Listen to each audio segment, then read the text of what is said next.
Alhamdulillah, yesterday Allah blessed me for the first time to pray at Annapolis Masjid, and there was a sweet brother that gave a khutbah there, and I really liked the khutbah, mashallah. And the brother spoke about basically reflecting upon what the Muslim Ummah is going through, and also whether on the Muslim Ummah level or on an individual level. And then he recited the ayah from Surah Al-Balad where Allah Azza wa Jalla said, لَقَدْ خَلَقْنَا الْإِنسَانَ فِي كَبَدٍ, that we have created mankind. They're always in going through, exerting a lot of effort and hardship, and they have to work hard, and they have to always going through challenges in their lives. Same thing as the Ummah, Muslim Ummah. As you can see, challenges and turmoil and tribulations everywhere in the Muslim Ummah. And that brings us to the hadith of Prophet alayhi salatu wasalam, which is hadith sahih and famous hadith. The Prophet alayhi salatu wasalam said, عَجَبًا لِأَمْرِ الْمُؤْمِنِ إِنَّ أَمْرَهُ كُلُّهُ لَهُ خَيْرٌ وَلَيْسَ ذَلِكَ إِلَّا لِلْمُؤْمِنِ إن أصابته سراء شكر فكان خيرا له وإن أصابته سراء صبر فكان خيرا له. The hadith is very simple, and it says that the mu'min was blessed and honored with one thing, that all of his affairs, all of the affairs of the mu'min, the believer, is good for him, and this is only special for the believers. So if the believers go through,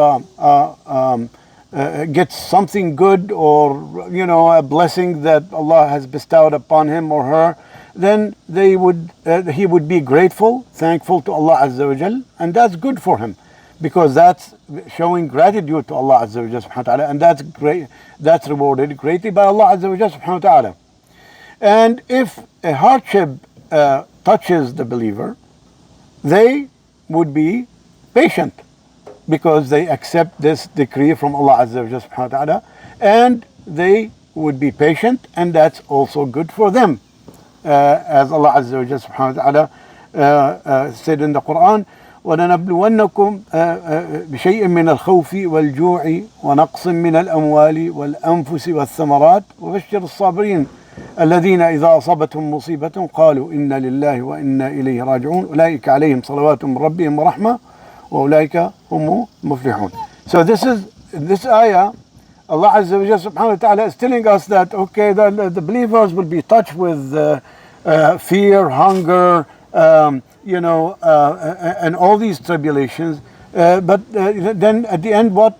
They would be patient, and they would be grateful to Allah Azza wa Jalla subhanahu wa ta'ala, and that their abode is Jannah, inshallah.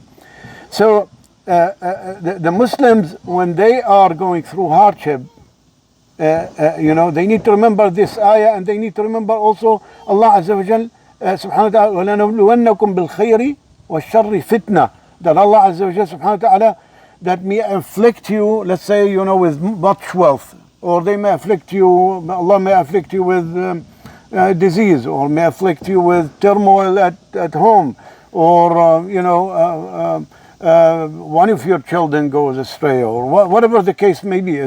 We all go through this, but this is again is subhanallah, this is a test for us to be grateful to Allah subhanahu wa ta'ala.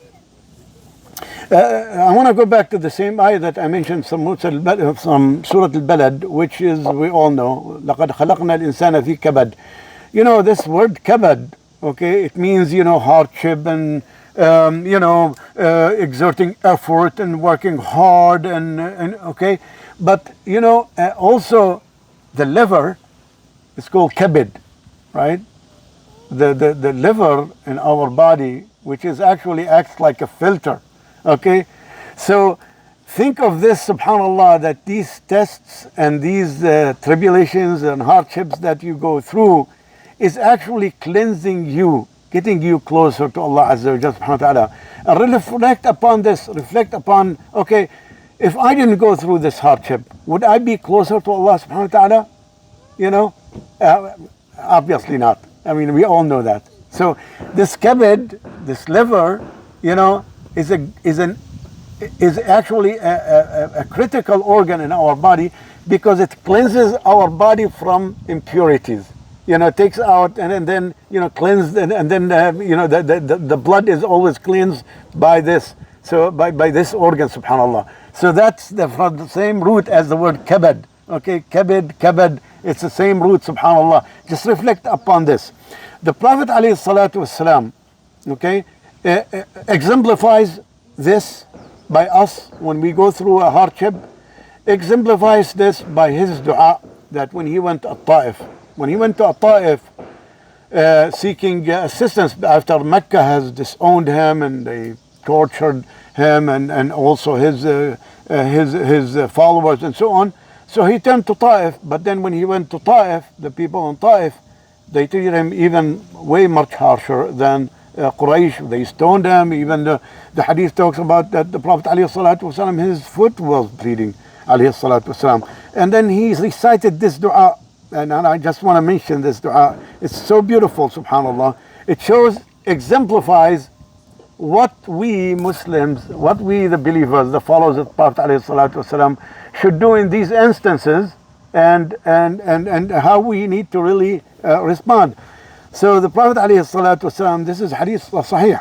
He said, اللهم إليك أشكو ضعف قوتي وقلة حيلتي وهواني على الناس يا أرحم الراحمين أنت رب المستضعفين وأنت ربي إلى من تكلني إلى بعير يتجهمني أو أم إلى عدو ملكته أمري إن لم يكن بك غضب علي فلا أبالي غير أن عافيتك هي أوسع لي أعوذ بنور وجهك الذي أشرقت به له الظلمات وصلح عليه أمر الدنيا والآخرة أن يحل عليك علي غضبك أو ينزل بي سخطك لك العتب حتى ترضى ولا حول ولا قوة إلا بالله. It's beautiful dua, and I think we need to really exemplify that in our dua and also in our life. And the meaning is, and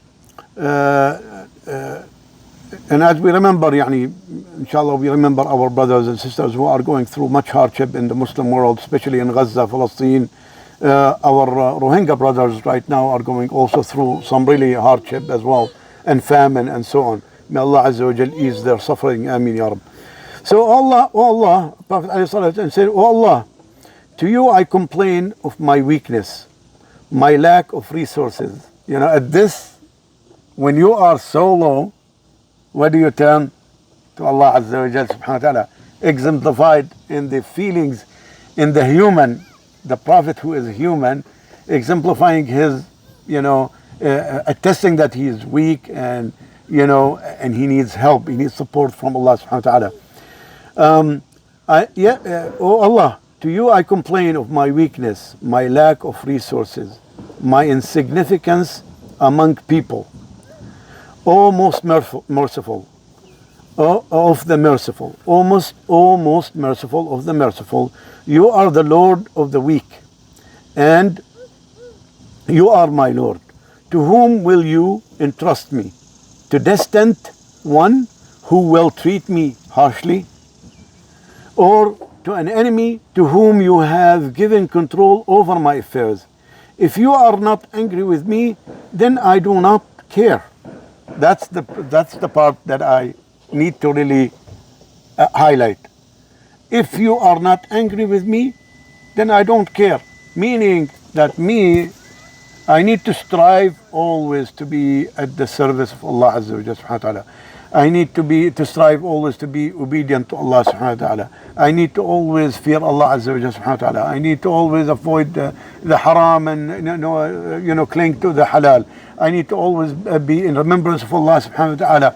So when a calamity befalls me, alhamdulillah, I am striving so hard to be at the service of Allah and be obedient to Allah subhanahu wa ta'ala, then whatever else goes around me is irrelevant. As long as Allah Azza wa Jal is pleased with me. Oh Allah, I want you to be pleased with me. Subhanallah.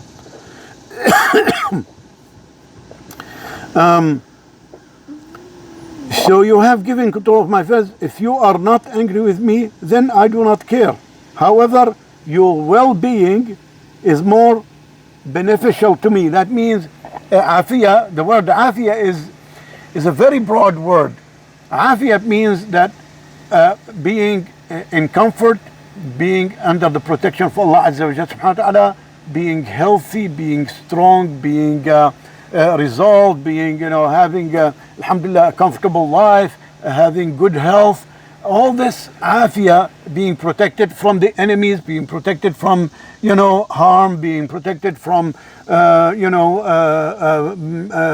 animals, being protected from all kind of things. This afiyah, the Prophet ﷺ, your afiyah is sufficient for me, O my Lord. I seek refuge.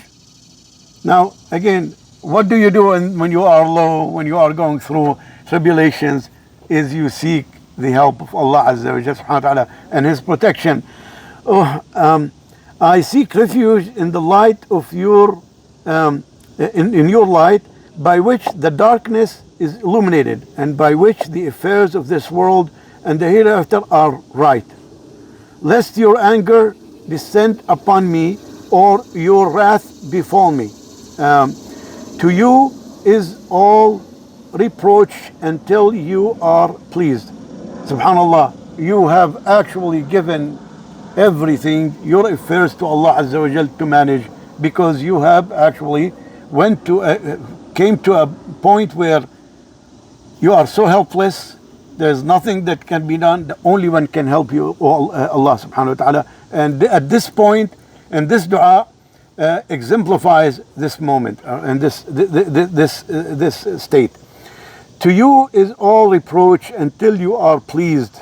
Again, the ultimate thing that we want is for Allah to be pleased with us. And there is no might, nor power except with you. You attest that the only help and the power is with Allah, lies with Allah Azza wa Jal, not His creation. Not the Pharaoh has come and gone.